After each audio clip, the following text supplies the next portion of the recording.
So this part now, I'm going to show you the 3 areas I find most patients have gingivitis or mild infection of the gums, which causes bleeding.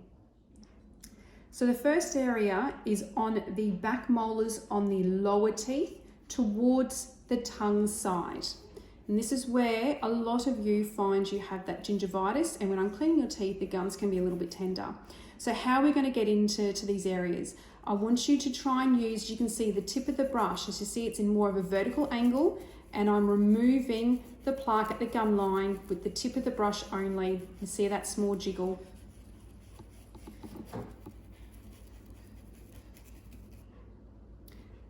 The next part is the same area but on the top towards the roof of the mouth.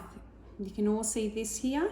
Once again, like the bottom, we need to use the tip of that brush to remove the plaque at the gum line. And once again, can you see it's just some small little jiggle, small circular motion to disrupt the plaque that's sitting there.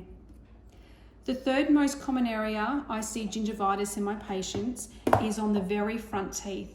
Now you might think, but the front teeth are easy to get to, but it can be quite difficult, especially if you have lips that like to come up and protect, or from not doing the right technique.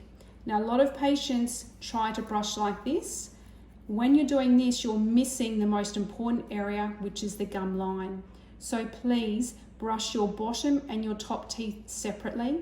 We want to make sure that you have that angle into the gums, and we're doing small circular motions. I'll show you the top now. You can see the angles up towards those gums, and we're doing small circular motions to sweep that plaque away.